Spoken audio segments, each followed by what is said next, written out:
What's up, gamers? Welcome to my new player's guide for Warborne Above Ashes. In this video, I hope to help prospective players of the game, new players jumping in and trying for the first time, or returning players looking to brush up on their skills and learn a few things they might have missed. So let's start from the top. What is Warborne Above Ashes? Well, Warborne devs describe it as the new era of MMO combat.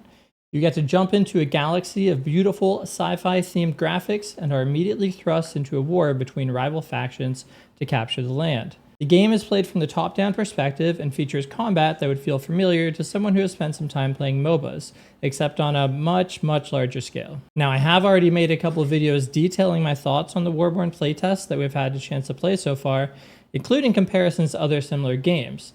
So if you're interested in those, I'll be sure to leave a link in the description for them. If you want me to skip to the point though, the reason I'm such a big fan of the game is that it feels as though it was designed with PvP in mind at all times. There's a lot of stuff going on in the game, most of which I'll try to touch on later in the video. But everything you do in the game is either to make you more prepared for PvP in some form, or has the intention of setting you up into PvP situations. You want to gather some resources to craft new gear? Better be prepared to fight people for the resources. You want to transport items across the land? Well, you should probably get a few friends to help you in case someone decides to attack you on the way. With the warband and faction system, one of the best things that Warborne does is encourages group play. You can certainly play the game solo if you want, but if you do, you're only scratching the surface of what Warborne offers. The game really takes off when you join a warband and help your fellow soldiers fight for land, or you team up with your whole faction to defend against another faction that wants to take what is yours. If you have an existing guild or group of friends that you want to bring with you to Warborne, it is the perfect game to test your skills as an army and make a name for yourselves. At this point, I want to take a second to mention that this video is sponsored by Warborne Above Ashes.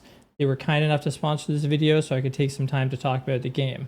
They've also sponsored me to stream the game in the past, but as I have said, I would be playing this game regardless because I think it's a great game. Quick second disclaimer, I'm recording this video after the first 3 playtests I've completed, but before the official early access date has been shared. When the information becomes available, I'll be sure to update the description, but it's also worth mentioning that I'm sure a lot of the stuff has changed between the last playtest and early access. So some of the information in this video may be different from what hits early access. Now, I'm assuming at this point you're locked in and ready to be a Driftmaster in Warborne. So let's go over a few things to consider before playing. Faction. As Warborne revolves around a faction versus faction combat system, taking some time to choose which faction to join in advance is a good idea. Each faction has benefits and will dictate where you start on the map and limit which warbands you're able to play with. Faction swapping is possible, but in previous playtests has been limited in various ways. Warband. Warbands serve as the guilds or clans in Warborne Above Ashes. To fully experience what Warborne offers, playing with a warband is close to essential. You can choose to play solo, but at this time, you'll be missing out on a lot of what Warborne offers. You can easily find a warband after you join a faction and start playing the game, but if you want to find one that really fits you well and suits your playstyle, checking out recruitment posts on the Warborne Discord, subreddit, etc. can really help. Role. Warborne offers a unique Driftmaster system, which allows you to level up multiple characters, referred to as drifters, and swap between them whenever you choose, even after you die in combat. With that in mind, you're not necessarily locked into a class or role, but it absolutely gives you a big advantage if you think about it beforehand. You are limited in terms of how many drifters and which gear you can level up based on a blueprint system, especially early on, so it can be tough if you want to make choices you're unhappy with. In addition to this, if you are playing within a competitive warband, before too long you'll be expected to level up multiple drifters and gear sets, so that you are essentially able to respawn and have multiple lives in a single battle. Many warbands might not be happy if one of their healers comes back as a tank, for example. Gear. With that in mind, if you have chosen what role you want to focus on first, picking what weapon and gear you want to work towards helps. These are unlocked via data fragments early on and blueprints later on for the more rare and hard to come by items. For this reason, planning out what you want to unlock before you start can save you a lot of time. Season. Warborne works on a seasonal system where you level up your base, Driftmark, your drifter, your gear, etc., and conquer the world for the duration of the season. When the season ends, a lot of progression restarts and only limited things are carried from season to season. So far, we have a confirmed list from the devs on what's going to carry between seasons, but I would expect that to change. With this in mind, it's worth checking out the season schedule is. If you find a season is close to finishing, it might be worth waiting until a new season starts so you don't feel that you're left behind other players. Thankfully, if a season started recently, there are a lot of catch-up mechanics implemented in a warband Driftmark so you'd be fighting alongside your warband right away. Now you're ready to start the game. What do? Tutorial. Follow the tutorial. Warborne already offers an in-depth tutorial that will explain a lot of the basic mechanics of the game. By completing it, you will learn a lot about the game and be started on your journey. Resources. There are a lot of different resources in Warborne. The big ones to take note of from the bat are Starfall tokens. They are the base resource that you use primarily at the trading house found in the Underground Bazaar to buy gear you have unlocked with blueprints and other essentials. They can be found a variety of ways in the game. Exergy. Exergy is a mineral that is mined at your Driftmark and is essential for upgrading and progressing in the game. Eclipsium. Eclipsium is a premium in-game currency that is unlocked through progressing in the faction pass and allows you to unlock more drifters and do various other upgrades. Solarbyte. Solarbyte is a premium currency that can be used at the auction house to buy and trade valuable things with other players. There are also a few other things such as faction medals, warband medals, etc. that can be exchanged for various things from the corresponding shops in the bazaar. Now let's talk about drifters.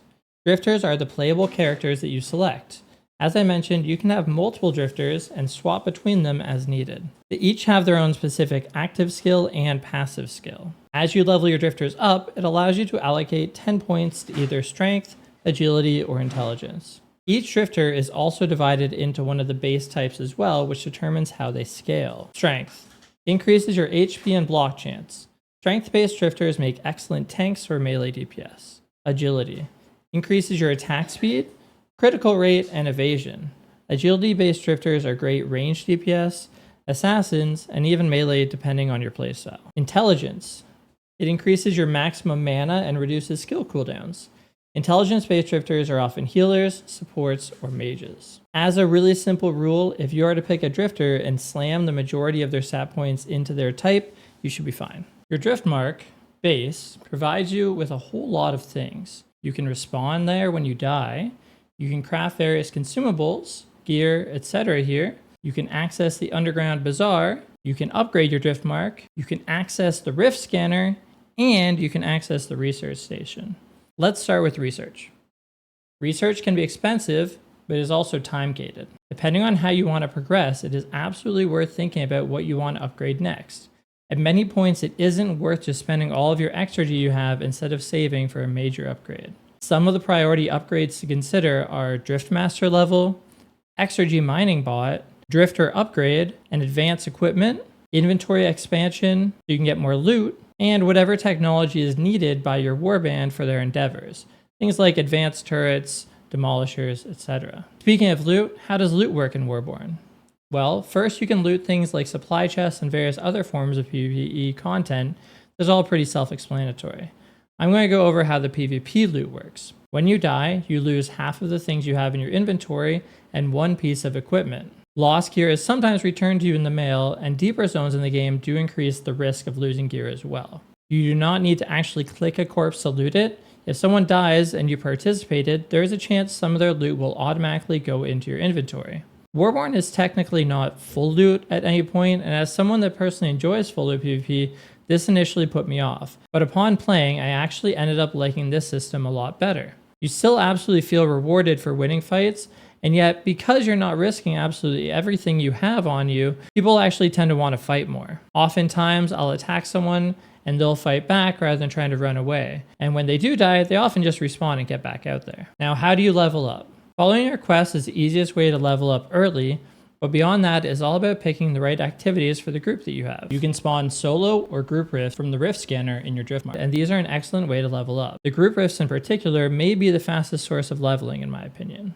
Harvester dungeons are another great way to level up your drifter and gear, but remember that the experience you gain is divided by the members of your party. So if you have a massive group, you're better off splitting into smaller groups. In smaller groups, going after supply chests and mob camps on the map can be a great way to level up, but be sure to follow the recommended group size. Bringing in much larger groups so you can take on harder mobs is often not worth it. Banehold extractions are also a timed instance event that allows a group of either 1 or 3 people to fight it out with each other for large rewards in extraction type mode. Gathering.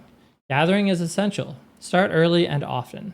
Keep your eyes peeled when doing other content. You don't necessarily need to go out strictly on gathering trips to gather efficiently. The Mole Drifter allows you to gather faster and carry more weight, as well as the gathering chest piece can be equipped on for more bonuses. A good rule of thumb is, if you don't need multiple drifters, have a second drifter ready to go that's just your mole so you can gather while you're out. Many very essential items can only be crafted using resources that you gather, so don't neglect it. When you gather, you actually obtain 2 different resources. One is yours, and one should be taken to a refining station so they can be delivered to your warband Driftmark. Delivering resources to your warband will allow them to upgrade things, craft things, and also give you, personally, a bonus. So what are the warbands fighting over? In order to take a piece of land, you must conquer the harvester or stronghold in that land. This can be done during wartime only and requires a warband or faction to defeat mobs and eventually drop demolishers on the core. Once the harvester core is defeated, the warband who contributed the most will now own it, and if it's the first time that harvester has been conquered this season, they will also get rewards. Once a harvester is captured, you can begin bringing cores to it to level it up. Once that harvester hits level 3, you can now attack a harvester in an adjacent zone during the next wartime. This gameplay loop is the main focus of the faction conflict. As the season goes on, multiple factions will fight over harvesters and they can be taken back and forth. Valuable cores to level up harvesters also end up being points of major PvP for warbands who are looking to expand. As you expand and collect more harvesters, your warband gets more rewards and is able to place their drift marks deeper into the map. Now, with all that out of the way, I'm going to take some time to briefly answer some of the big questions that I know you guys want to ask, starting with, what is the best drifter? Obviously, there are a lot of different roles that are necessary in a war-based PvP game, so different drifters will do a better job than others at certain roles. In playing so far, it does seem as though most drifters are viable. The only exception I can personally think of is Stormblade. Stormblade's active ability is a slash that hops between different targets dealing damage, and it just feels kind of weak. I actually played Stormblade in the first playtest, but then the damage output of Dexterity was tuned down, and he just doesn't really seem to have a place at the moment. So let's start with tanks. For offensive tanks, my top pick is Varnax. His active ability allows you to leap to a target location and knock up enemies when you land, and his passive skill drops a meteor when you inflict any hard CC, which also does damage and slows. The exception in terms of best tank, I would say, would be for shock callers, because other drifters like Hive Queen or even Vesca offer a lot more survivability, and shock callers have to stay alive. For defensive tanks, my top pick would be Sirocos. Sirocos creates a sandstorm field for 6 seconds in an AoE, which knocks back, slows, and silences enemies, which can allow for a full Zerg to be stopped from one drifter. A lot of other tanks are useful in an army, like Ori's amazing protection skill or Aegis' massive shields, but only Sirocos can save a whole Zerg on their own. Now for DPS, there are a lot of DPS-based drifters that work. Eluzark feels very nice for range DPS. Varnax can actually double as a melee DPS, but so far the clear best DPS has been Overdrive. Range, melee, doesn't matter. Overdrive's active gives him attack speed, movement speed, and makes him immune to CC for 5 seconds. So it just ends up being the best choice. He's already gotten a couple nerfs, including removing a crazy 30% damage buff on his active, but don't be surprised if he gets more changes. For healers, I personally think Revelation is essential. He offers massive heals and damage resistances and AoE to allies, so it's hard to go wrong. Next, what is the best weapon? I don't currently feel that weapons have found the same level of balance as drifters. There are just simply a lot of them, and some of them tend to outshine others. Again, this video is being put out before early access is launched, so I feel like we could see a lot of changes before on this front, but in the last playtest, there were some clear winners. The trading post works on a system whereas weapons are purchased disproportionately more by players, the prices of those weapons goes higher and higher. And these 2 weapons ended up at very high prices in the previous tests. Number 1 is the Predator Split Bow.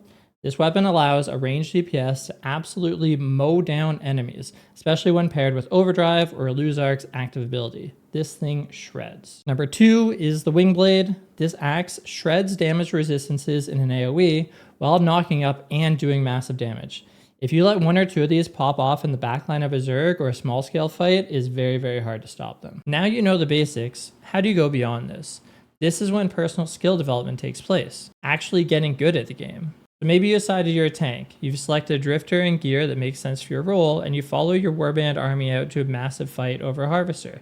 And your warband shot caller commands you to engage on your enemies, and then 3 seconds later, you're dead.